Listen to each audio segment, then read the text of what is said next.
In this lesson, we'll look at the phenomenon of turbulence and how it is created within the atmosphere. More importantly, we'll examine its impact on aviation and how we can locate it and avoid it. Turbulence strictly means a disturbed state, but in aviation it means disturbed or rough air. For the purpose of a definition, we will consider turbulence to be variations in the wind along the aircraft's flight path, of a pattern, intensity and duration that disturb the aircraft's attitude about its major axes, but do not significantly alter its flight path. To simplify this statement, we can say that turbulence does disturb the aircraft's attitude, but the aircraft can still maintain its flight path. Wind shear is similar to turbulence, but far more severe. It is not rough air, but air that has marked variations in speed and/or direction. A definition of wind shear is variations in the wind's speed and direction along an aircraft's flight path of a pattern, intensity and duration that displace the aircraft abruptly from its intended path, such that substantial control action is required. Strictly speaking, wind shear is the rate of change of the wind velocity in space, and is to be considered a vector. Vertical wind shear is the change in the wind speed and/or direction with height. The diagram shows what this might look like.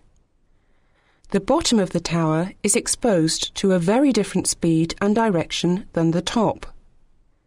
Vertical wind shear is usually measured in knots per 100 feet. Horizontal wind shear is the change in the wind speed and direction with horizontal distance. Again, the diagram shows this using a runway to illustrate the situation. The direction and speed at one end of the runway is very different to that at the other end of the runway. Horizontal wind shear is usually measured using knots per 1,000 feet.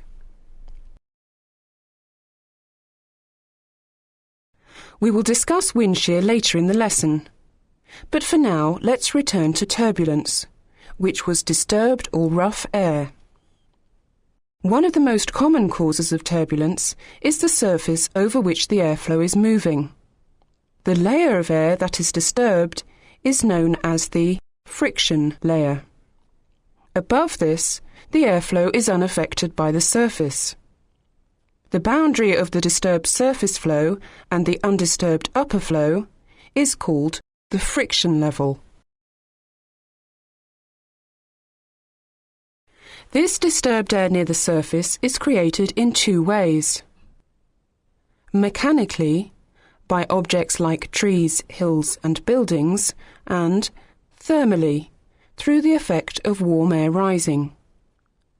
We call these effects mechanical or thermal turbulence, respectively. If we first look at mechanical turbulence, we can see that the greater the physical obstruction, the greater the depth of airflow that is disturbed. This is common over land, especially around hills and towns. Notice that the friction layer is thicker and that the friction level is higher. Thermal turbulence is slightly different though. Some areas of the Earth's surface will be warmer than others, and will have greater amounts of warm air rising above them. This again acts as a disturbance to horizontally moving airflow. Notice also that the greater the thermal currents, the thicker the friction layer, and the higher the friction level.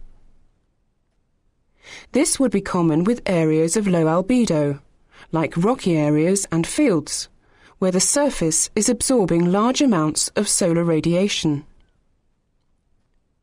This thermal effect is extremely important to glider pilots, and they will examine the land carefully, not only for physical objects giving vertical currents, but more importantly for areas giving marked thermal up currents.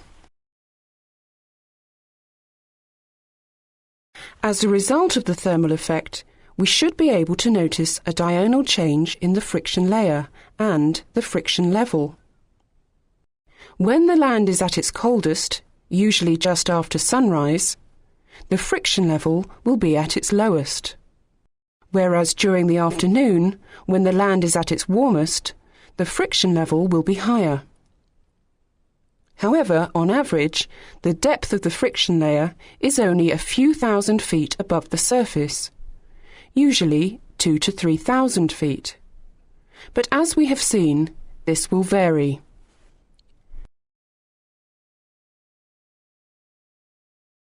It is not just near the surface where we find disturbed air.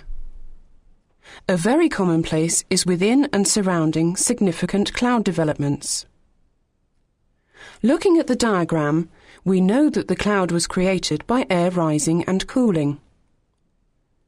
Within the cloud, we can see significant vertical currents of air. These will disturb the general horizontal flow of air, creating turbulence. Clouds therefore present to the pilot a very good visual clue to the movement of air and the potential hazard. For this reason, cumuliform clouds, which are vertically developed clouds, are treated with caution in aviation. Cumulonimbus clouds are the most visually obvious in terms of their turbulence capability, and turbulence around these clouds is always severe.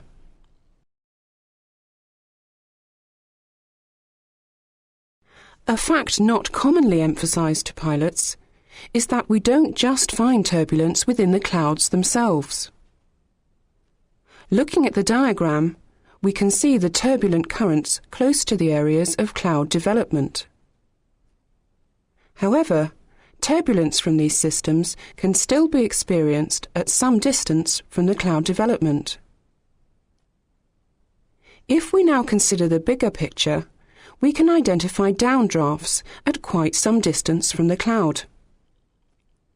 These currents can also cause turbulence, and again, very large cloud development, like cumulonimbus, must be treated with extra caution. There is one added concern with large cloud developments, particularly the cumuliform type. When precipitation falls from clouds, it tends to drag air down with it, creating downdrafts within and underneath the cloud. This situation will aggravate any turbulence created already from the rising air, since now we have air going down as well as up.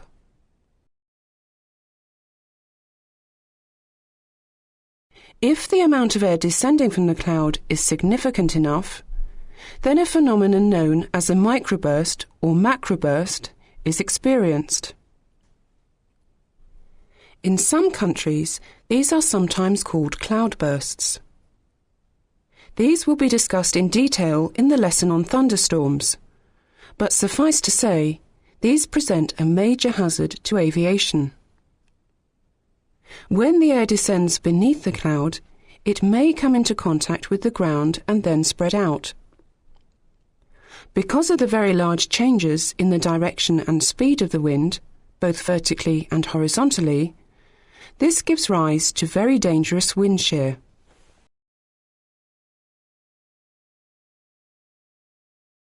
There are many causes of wind shear in the atmosphere. In fact, whenever a pilot sees evidence of an abrupt change in wind speed or direction, he should expect to encounter the effects of wind shear, for example, around surface troughs or ridges, particularly those associated with fronts.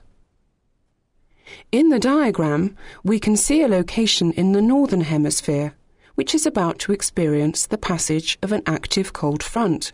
The initial wind direction is from the southwest, but as the front passes, the wind direction changes quite rapidly to flow from the northwest. This rapid change in direction will lead to wind shear, and pilots need to be aware of changing wind conditions with the passage of active fronts. We also find significant troughs and ridges in the upper atmosphere. Here, although the winds tend to blow parallel to the isobars, once again, when looking along the trough, we can see substantial changes in direction.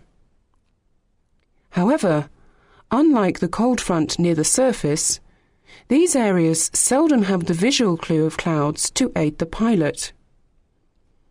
As a result, these areas of turbulence are called clear air turbulence, or CAT for short. There is one very significant place where clear air turbulence can be found.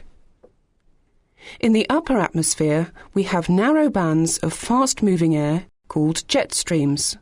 The speed of these jets of air is frequently between 100 and 200 knots, and can reach 400 knots in rare circumstances. The turbulence or wind shear is not within the jets themselves, but rather around their edge. Surrounding the edge is a zone where the speed changes very rapidly across a short distance, causing extensive turbulence. On the diagram, we can see a cross-section of a typical jet stream.